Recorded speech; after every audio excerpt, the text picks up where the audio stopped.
तो आज technical SEO में हम बात कर रहे हैं। सबसे पहले हम एक वेबसाइट ओपन करते हैं और इसके आगे लिखते हैं /sitemap.xml। ठीक है, जैसे ही हमने ये लिखा तो यहाँ पे एक साइट मैप आ गया।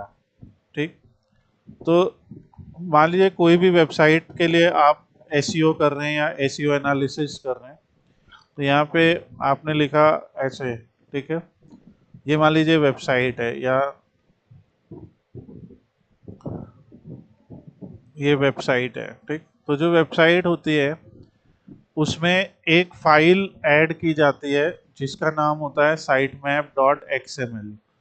ठीक है, XML होती है एक्सटेंसिबल मार्कअप लैंग्वेज। ये एक तरीके की लैंग्वेज है जिसके थ्रू वेब पेजेस का कंटेंट दिखाया जाता है या एक तरीके का स्ट्रक्चर्ड डेटा है। अभी इसको देखेंगे ये कैसा दिखता है। और यहाँ पे भी आप लिखेंगे जैसे sitemap.xml। अब होता क्या है कि जब हम लोग वेबसाइट बनाते हैं वर्डप्रेस में, ठीक है, या कोई भी फेमस सीएमएस में, तो ये कभी कभी बाय डिफ़ॉल्ट नहीं होता है। तो वर्डप्रेस में एक प्लगइन हो, इसमें वर्डप्रेस में होती है प्लगइन्स, जिसमें जो सबसे अच्छी प्लगइन्स हैं वो हैं योस्ट एसईओ और रैंक मैथ एसईओ।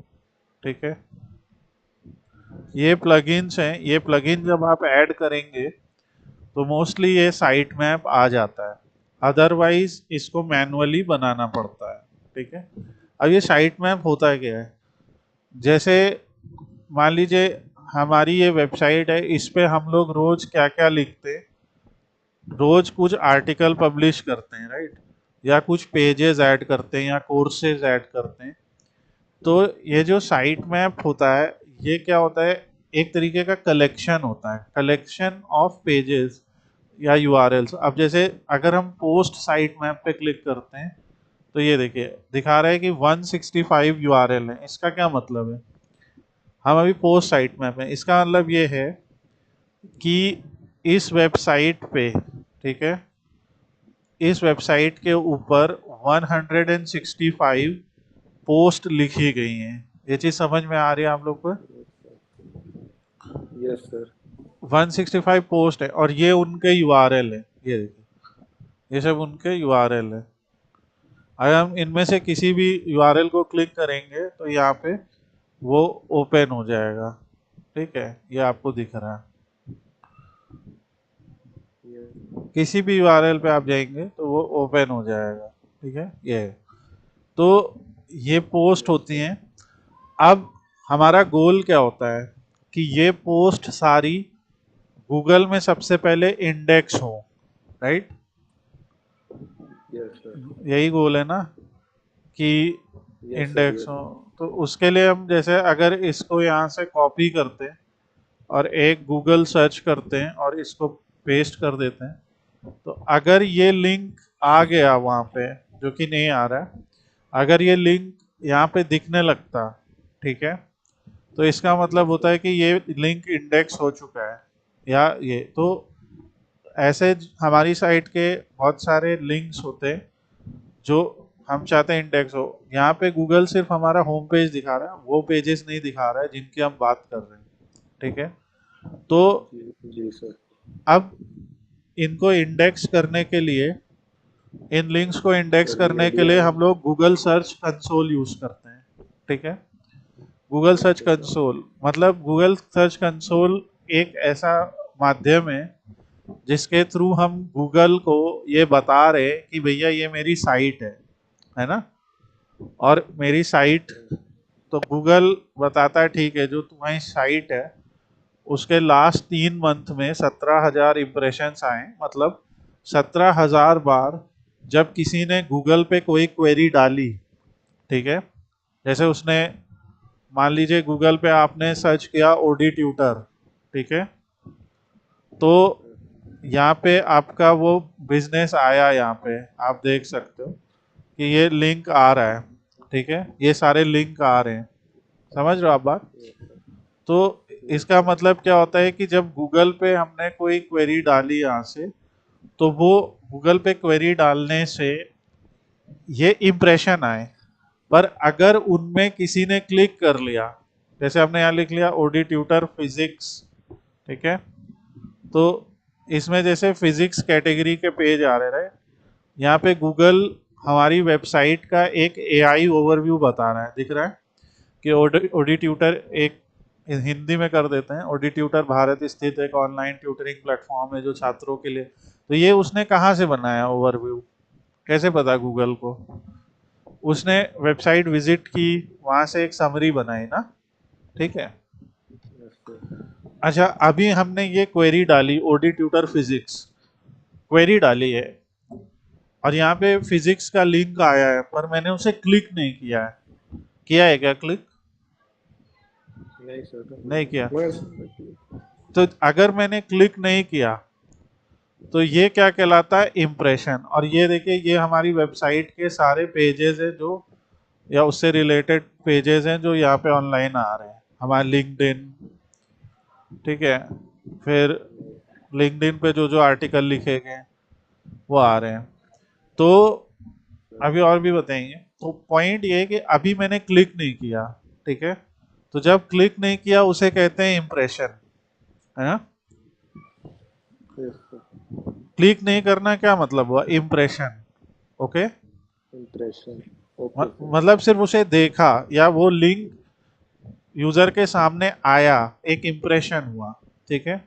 और अगर हमने इसे क्लिक कर दिया, ठीक है, क्लिक कर दिया, तो ये जो भी आया ये आर्टिकल, ठीक है, या ये जो कैटेगरी पेज आया, तो ये क्या कहलाया, ये कहलाया क्लिक। तो क्लिक और इम्प्रेशन के बीच में अंतर समझ रहे हैं आप लोग? Yes sir. जैसे आपने कितनी बार लैपटॉप, जीन्स, ये वो चीज सर्च की होगी, ठीक है, आपके सामने यस हजारों वेबसाइटें दिखी होंगी, ठीक है। जैसे मान लीजिए अभी हमने यहाँ पे, मान लीजिए मैंने फिजिक्स ही सर्च कर लिया, ठीक है, तो हमारे सामने यहाँ पे लाखों करोड़ों वेबसाइट आ रही है, ठीक है। ये देखिए, यस सर। चलते चले जाएंगे 10, फिर और आगे बढ़ते, तो ये पर हम किसी पे क्लिक नहीं कर रहे, क्लिक तो हम किसी एक या दो पे कर रहे हैं ना, समझ रहे हो बात। Yes sir. तो जिस पे क्लिक कर रहे हैं वो क्लिक में काउंट होगा, तो कितने, ये कह रहे हैं कि 17,000 इंप्रेशन मिले जिसमें 150 लोगों ने लगभग क्लिक किया, तो ये क्लिक परसेंटेज कितना है, लगभग 1%, समझ रहे हो, 8%, 0.9%। 0.9। ये जी इसी का सर। सीधा डिवीजन है ना, इसका डिवीजन मल्टीप्लाई बाय 100, तो ये इसे कहते हैं सीटीआर, यानी click through rate, click through rate, ठीक है। और ये है एवरेज पोजीशन, इसका क्या मतलब है कि जैसे जब मैंने यहाँ पे ये क्वेरी डाली ओडी ट्यूटर फिजिक्स मान लीजिए, तो यहाँ पे मेरा ये पेज फर्स्ट ही पोजीशन पे आया, ठीक है, ये पोजीशन है, one sir. Two three four, ऐसे पोजीशन है। तो जैसे ये वही बताता है कि किन किन क्वेरी पे आपकी वेबसाइट किस किस पोजीशन पे आती है, ये जैसे किसी पे 20 पोजीशन पे आ रही, जैसे किसी ने सर्च किया थर्मोडायनेमिक्स फार्मूला शीट, तो 20वें नंबर पे मेरी site I. On demand tutoring, third है ना, इस पे छठे नंबर पे आई, समझ रहे हो बात। Yes sir, 6th number. तो इन सब का एवरेज क्या है, 8.1, कि ऑन एन एवरेज ये सब 8वीं पोजीशन पे आ रहे हैं, 8.1। ठीक है। तो यस सर। जब हम कोई बिजनेस के बारे में लिखना शुरू करते हैं, जब हम एक बिजनेस को, मतलब वहाँ पे आर्टिकल पब्लिश करते हैं, कंटेंट डालते हैं, तो ब्लॉग्स लिखते हैं, पेजेस बनाते हैं, तो वो पेजेस एक एक करके गूगल में इंडेक्स होने लगते हैं, ठीक है। वो ये हैं पेजेस, सर। ये दिख रहा है, ये सब गूगल में इंडेक्स हैं, और किसी ना किसी क्वेरी पे इनको इम्प्रेशन मिल रहा है। ये बात आप लोग समझ पा रहे हैं कि नहीं? Yes sir. सर कितने टाइम अपीयर हो रहा है वो पेज किसी विजिटर के सामने, वो इम्प्रेशन होता है। हाँ, और क्लिक? क्लिक मतलब जो भी विजिटर है उसने अगर आपके लिंक पे क्लिक किया है और विजिट किया आपकी वेबसाइट, तो वो क्लिक होता है। ठीक है, तो इन्हीं दोनों के उसके थ्रू आता है क्लिक थ्रू रेट, है ना? हम्म। सर ये पूछना था, क्लिक में और इम्प्रेशन में ऊपर कौन सा होता है? क्लिक ऊपर होता है, इम्प्रेशन नीचे होता है? इम्प्रेशन हमेशा हमेशा ज्यादा होगा तभी, लाइक जब 1000 लोग देखेंगे तब कोई उसमें 10-15 लोग क्लिक करेंगे ना, ऐसा है। मतलब क्वेरी अभी जैसे ये सब बहुत बड़ी क्वेरीज है ना, जैसे ई कॉमर्स बिजनेस ट्रेनिंग, ठीक है, alcohols phenols and ethers PYQ NEET, तो ये एक क्वेरी है, इस पे हजारों लोग ने लिखा होगा ना। हाँ। जैसे फॉर एग्जांपल ओडी ट्यूटर, ये हमारे बिजनेस का सीधा नाम है, ठीक है, तो इस पे तो हम आएंगे ही, राइट, पर जैसे function of eye lens class 10, ये कोई एक आर्टिकल है, राइट, इस पे तो बहुत सारी वेबसाइटों ने लिखा होगा ना, कि नहीं? Yes sir. हाँ यस सर, लिख सकता है। लिखा होगा तभी। आप जैसे इस क्वेरी को अगर सर्च करते हैं, function of eye lens class 10, तो इस पे आप देख रहे हो study.com, यूट्यूब, इधर उधर बहुत सारे लोगों ने लिखा है, पर कहीं किसी यूजर को हमारा लिंक कहीं पे मिला होगा, और ये पोजीशंस बदलती रहती हैं, और लोकेशन के हिसाब से ये आ रहा है, देखो इस जगह आ रहा है, दिख रहा है ये आर्टिकल ओडी ट्यूटर का। जी सर। सो इस पे आएंगे तो ये पूरा एक आर्टिकल लिखा गया है कि कौन सा होता है, क्या होता है। तो पॉइंट ये है, I guess you you understand, कि हमने बाकियों पे तो क्लिक नहीं किया ना, किया गया, तो नहीं। उनको नहीं उनको सर। तो इम्प्रेशन मिला हम्म।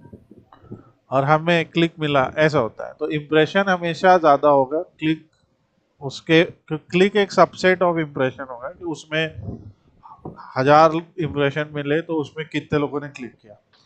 अब आती है बात कि गूगल को कैसे कैसे पता चल रहा है कि हमारी वेबसाइट के कौन कौन से पेजेस हैं। तो पहली चीज, तो जब हमने गूगल सर्च कंसोल में वेबसाइट को ऐड किया, आप लोगों को वो प्रोसेस पूरा बताया गया था, तो यहाँ पे ऐड किया, तो गूगल को बेसिकली हम लोगों ने बताया कि हमारी ये वेबसाइट बनी है, ठीक है। गूगल ने कहा ठीक है, उसने हमारी वेबसाइट विजिट की, फिर हमने यहाँ पे मेन्यू बनाए, इन मेन्यू से गूगल का जो क्रॉलर है वो सारे पेजेस को जान जाता है। समझ रहे हो आप बात? जैसे वो यहाँ से ऑल आर्टिकल पे गया, क्योंकि ये वहीं पे है ना, होम पेज पे इसका लिंक दिया है, तो ऑल आर्टिकल में ही हमने देखे सारे लिंक दे रखे हैं, दिख रहा है, NEET biology, NEET practice paper, तो वो हर लिंक पे क्लिक होता जाएगा और उसके आर्टिकल आते जाएंगे, दिख रहा है आपको? और कुछ कुछ आर्टिकल में कुछ प्रॉब्लम है वो फिक्स होगा।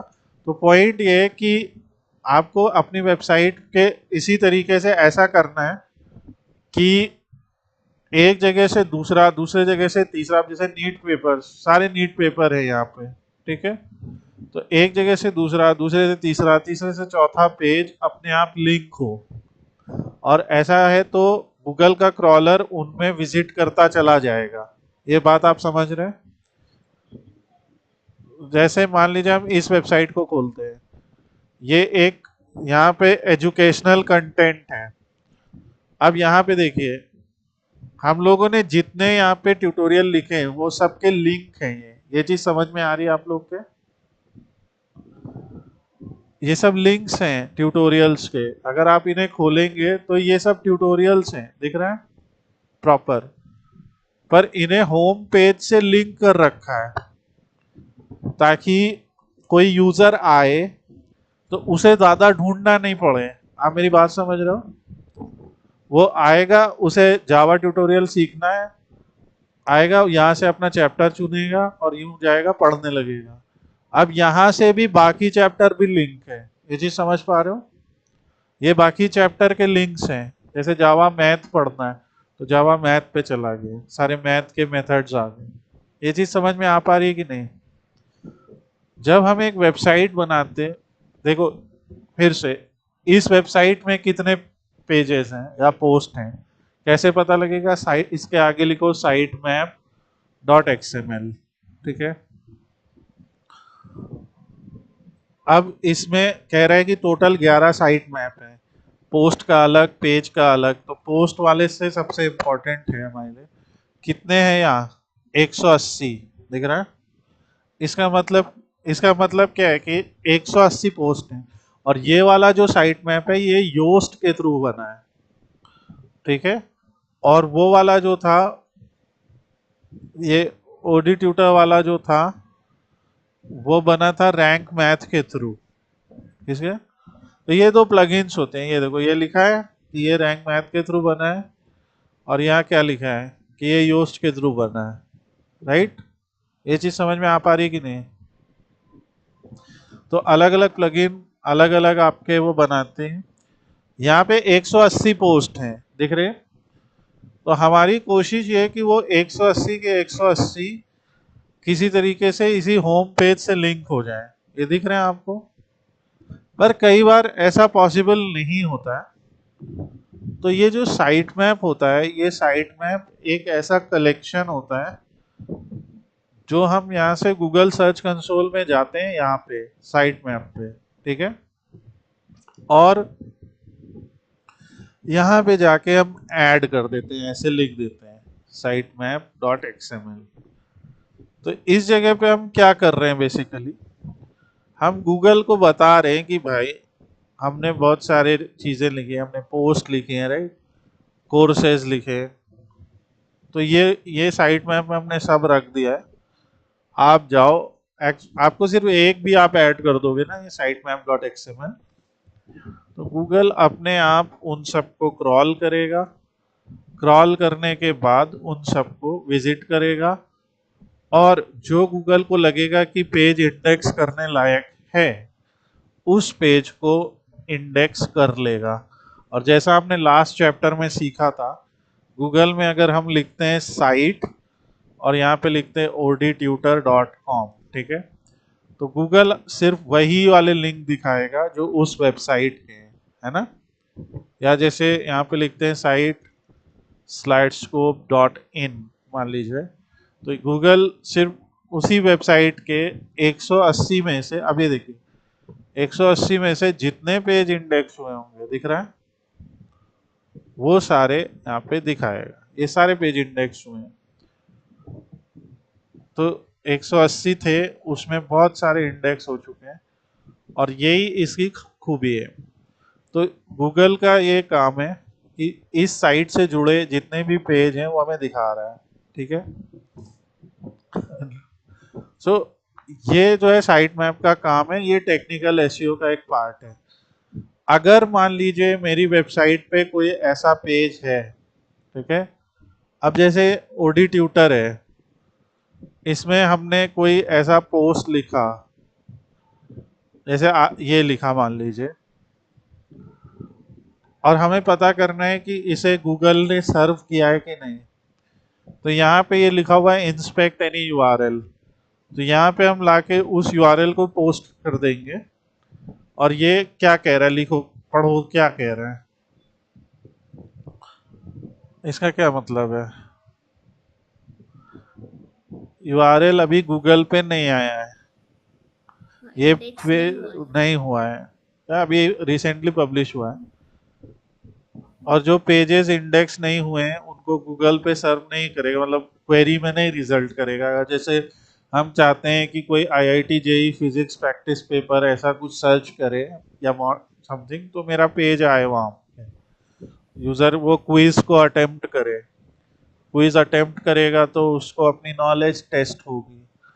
उसके नीचे हम लोगों ने नोट्स भी बना रखे हैं यहाँ पे, राइट, पूरा क्विज है।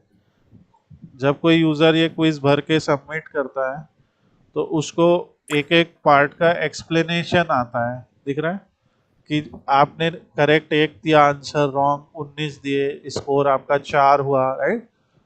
फिर ये एक एक का एक्सप्लेनेशन है, फिर उसके नोट्स हैं कि इस पेपर में यूज किए गए जो फॉर्मूले हैं उनके नोट्स हैं। तो हमने अपनी तरफ से तो लोगों के लिए एक यूजफुल पेपर बनाया है ना, कि जो आईआईटी जेईई वगैरह की प्रिपरेशन कर रहे हैं या उससे रिलेटेड एग्जाम्स की, तो वो अपनी नॉलेज टेस्ट कर सकें। पर अभी गूगल ने इसे इंडेक्स नहीं किया है, तो हम क्या कहेंगे कि रिक्वेस्ट इंडेक्सिंग।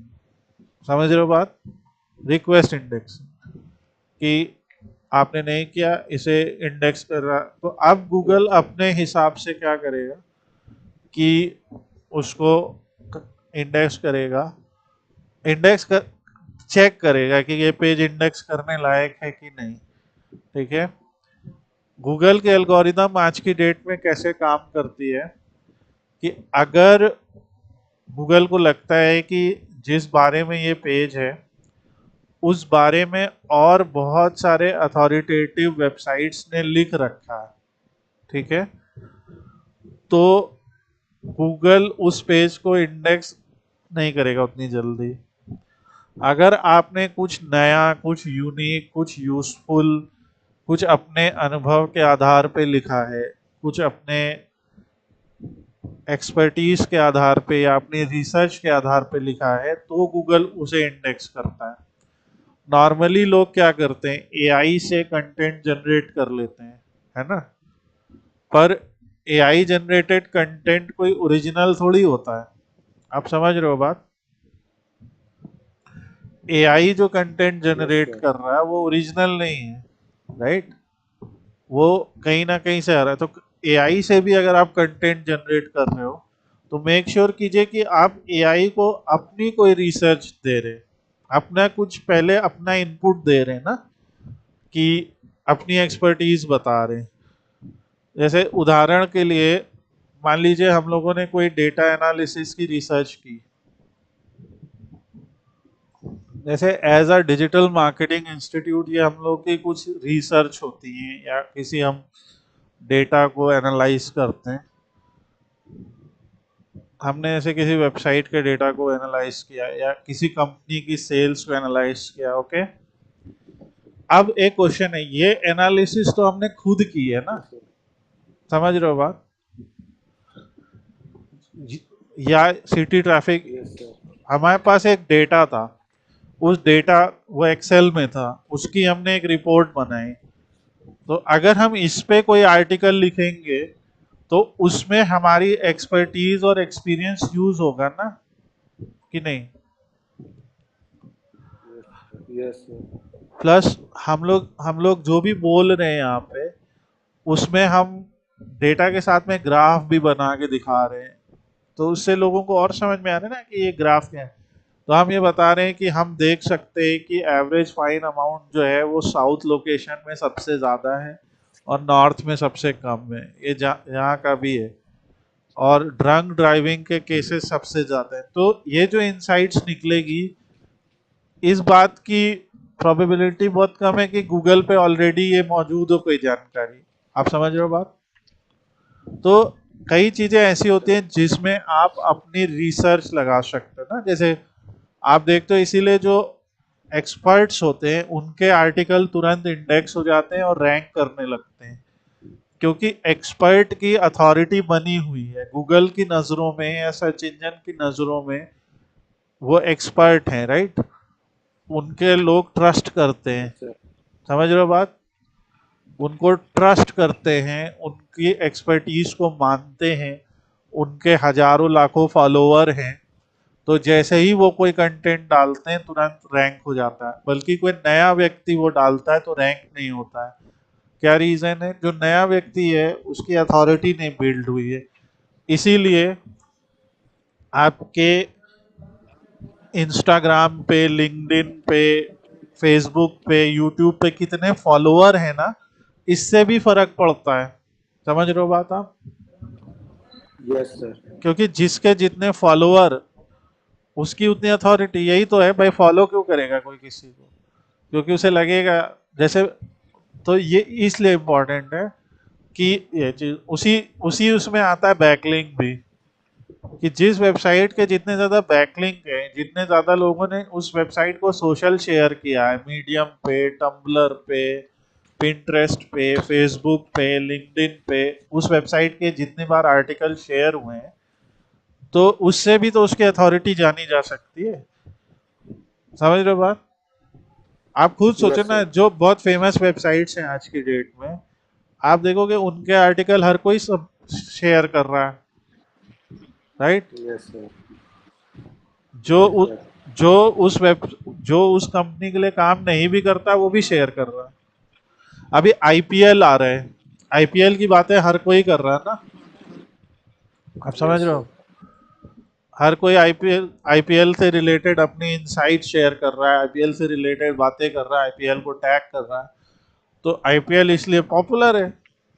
अब तो दोनों चीजें हैं, राइट? आईपीएल पॉपुलर है इसलिए लोग उसके बारे में बातें कर रहे हैं। तो इसीलिए जो इन्फ्लुएंसर्स हैं, वो इन्फ्लुएंसर आते हैं जो बोलते हैं, जो वीडियो बनाते हैं डालते हैं, या जो आर्टिकल लिखते हैं, तो वो क्या होते हैं, वो उनकी एक्सपर्टीज दिखाते हैं, और लोगों को अगर वो पसंद आता है तो वो अगर अपने वीडियो में कोई लिंक शेयर करेंगे तो लोग विजिट करेंगे ना। यही होगा ना कि मान लीजिए मैंने कोई वीडियो बनाया, उसके नीचे मैंने लिंक दे दिया कि यहाँ पे जाइए और पढ़िए इसके बारे में, तो लोग आएंगे ना। ये अगर अगर आपको कोई टूल चाहिए, आपको कोई प्रोडक्ट खरीदना है, तो आपका कोई फेवरेट इन्फ्लुएंसर होगा, वो अगर उस प्रोडक्ट को अच्छा कह रहा है या उसके बारे में उसने रिव्यू दिया है तो आप जाए। मूवी में भी तो ये होता है। अभी आपको मान लीजिए 200-250 रुपए का टिकट खर्च करके मूवी जाना है, तो आप वही मूवी देखने जाते हो ना अक्सर, या तो आपका फेवरेट हीरो हीरोइन होगा उसमें, या फिर उस मूवी के रिव्यू बहुत अच्छे हैं। धुरंधर कैसे हिट हो गई, उस मूवी के रिव्यूज, वर्ड ऑफ माउथ इतना अच्छा हुआ ना, मतलब रिव्यू इतने अच्छे आए, हर आदमी कहा है बड़ी अच्छी पिक्चर, बड़ी अच्छी पिक्चर, बड़ी अच्छी पिक्चर, तो लोग जाने लगे, राइट? ऐसा है। कई पिक्चरें होती हैं ओपनिंग बहुत खराब होती है, नहीं आते विजिटर, पर जब उसके रिव्यू अच्छे आते हैं तो वो पिक्चर अचानक से हिट हो जाती है। तो यही चीज आर्टिकल वगैरह के भी बारे में, आप वीडियो के बारे में भी है, आप आर्टिकल लिखते हैं, अगर वो आर्टिकल जिस ऑडियंस के लिए लिखा गया है उसके यूज का है, तो वो ऑडियंस उसे लाइक करेगी, आगे भी शेयर करेगी। ऐसे बहुत सारे सिग्नल जो है गूगल वगैरह देखते हैं और देख के करते हैं। तो फिलहाल हमने यहाँ पे इसीलिए इंडेक्सिंग रिक्वेस्ट कर दी और साइट मैप में अपना साइट मैप सबमिट कर दिया कि भैया ये साइट मैप में क्या होगा, ऑटोमेटिकली जब एक पोस्ट हम पब्लिश करेंगे, ओके, तो इसको सिर्फ इस तरीके से देखो कि इसको ऐसे देखो कि ये मेरी वेबसाइट है, इसमें पेज पब्लिश हुआ, ये मेरा साइट मैप है, तो ये मेरे सारे पेजेस थे, मान लीजिए ये सारे पेजेस थे, और ये गूगल का क्रॉलर था। ऐसे क्या हो रहा था, हमें एक एक करके उसे इंडेक्स कराना पड़ रहा था, राइट? वो एक एक करके हमें इंडेक्स कराना पड़ रहा था। पर हमने क्या किया, हमने सारे पेजेस को लिया, एक डब्बे में डाल दिया, और गूगल से कहा ये लो ये डब्बा, राइट? Yes, sir. तो अब उस डब्बे में जितना चीज है वो सब वो लेता जाएगा, ठीक है? और यहाँ पे जब जब हम एक नया पेज पब्लिश करेंगे, जब जब, तो वो वर्डप्रेस ऑटोमेटिकली उस डब्बे में उसको डालता जाएगा। तो ये सिस्टम समझ में आ रहा है? Yes, sir. यही है साइट मैप का कंसेप्ट, और ये टेक्निकल एसईओ का एक पार्ट है कि अगर आपकी वेबसाइट में साइट मैप नहीं है और आपने अपने साइट मैप को गूगल इंडेक्स में नहीं डाला है, गूगल सर्च कंसोल में, तो आप एक बहुत इंपॉर्टेंट पॉइंट मिस कर रहे हैं, राइट? You're right, sir. कि आपको, आप वहाँ पे ये मिस कर रहे हो कि जो है हमने क्या क्या पे हटाया। तो ये सारे pages, post, courses, videos, whatever products जो भी आप अपनी साइट पे पब्लिश कर रहे हो, तो इसीलिए जो योस्ट और रैंक मैथ जैसी प्लगइन्स हैं वो इसको जो है इंडेक्स कर लेते हैं। ठीक है, तो ये हमारे मान लीजिए ये सारे पोस्ट्स हैं, एक एग्जांपल, ये सारे पोस्ट हैं। इसको थोड़ा सा फेयर कर लेते हैं कि मान लीजिए ये सारी पोस्ट्स हैं, ओके, यहाँ पे सारे पोस्ट भरे हुए हैं, ये सारे पेजेस हैं, यहाँ पे सारे प्रोडक्ट्स हैं। भाई कई वेबसाइट में, ई कॉमर्स साइट में प्रोडक्ट्स भी होते हैं ना, और यहाँ पे मान लीजिए कुछ और है, मान लीजिए कोर्सेज हैं, ऐसा हो सकता है ना। Yes, sir. तो ये सारे हमने क्या किए, एक बड़े डब्बे में डाल दें। ये जो डब्बा है ये क्या है, ये हमारा साइट मैप है,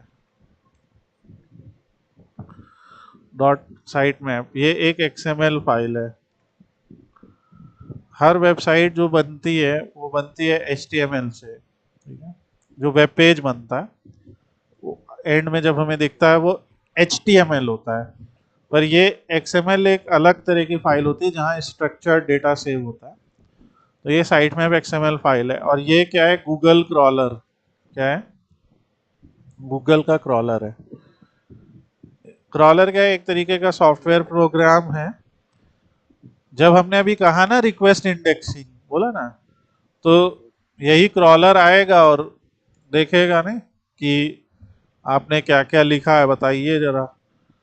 तो वो आएगा, देखेगा, चेक करेगा, और अगर उसको लगेगा कि हाँ सब ठीक है, तो ये गूगल क्रॉलर एक टू वे प्रोसेस है कि क्रॉलर इस पे आएगा, बार बार चेक करेगा और फिर अपने डेटाबेस में आपके वेबसाइट को इंडेक्स कर लेगा, राइट। वो अपने डेटाबेस को बताएगा कि एक नया पेज आया है, तो नया पेज अगर अच्छा होएगा तो वो इंडेक्स कर लेगा, नहीं होगा तो उसको क्या कहेगा, क्रॉल्ड बट नॉट इंडेक्स। ये देखिए जो उस दिन मैंने आप लोग को बताया था, ये देखिए जैसे पेजेस हैं इसमें नॉट इंडेक्स वाले भी हैं ना, तो गूगल ने एक यहाँ पे सेक्शन बनाया है, क्रॉल्ड करेंटली नॉट इंडेक्स। मतलब गूगल ने क्या किया है, इनको देख लिया है। अब इसमें बहुत सारे ये JS वेयर्स, बहुत सारे प्लेयर वेयर, ये सब, राइट, इनको थोड़ी वो इंडेक्स करेगा। ये सब हमारे काम के, पर ये चैप्टर 6 ये इंडेक्स होना चाहिए था। मैंने आपसे पूछा था ना यशी कि इसमें से ब्लॉग्स कौन से निकालिएगा, राइट, ब्लॉग्स और कैटेगरी पेजेस और ये सब, तो वो इम्पोर्टेंट है। अगर अब जैसे ये नीट यूजी का प्रैक्टिस पेपर है, ये इंडेक्स होना चाहिए, तो अब हम लोग इसके क्या कर सकते हैं, बैकलिंक बनाएं, देखें कि इसमें हम कुछ और यूजफुल कंटेंट ऐड करें, इसको सोशल शेयर करें, ठीक है, इसके कंटेंट को थोड़ा सा मॉडिफाई करें, और फिर देखें कि गूगल क्या इसको इंडेक्स कर रहा है। तो ये है साइट मैप का काम, ये है टेक्निकल एसईओ का एक पार्ट, ठीक है। तो आप लोगों को इसी तरीके से अपने यहाँ पे आना है। ये क्या है, यहाँ पे ये इश्यूज बताते रहेगा, ठीक है। जैसे ये कह रहा है कि कुछ नए रीजन है कि कुछ पेजेस में रीडायरेक्ट लगा है, ठीक है। फिर यहाँ पे लगा है कि क्या, किस वजह से हम नहीं इंडेक्स कर पा रहे हैं।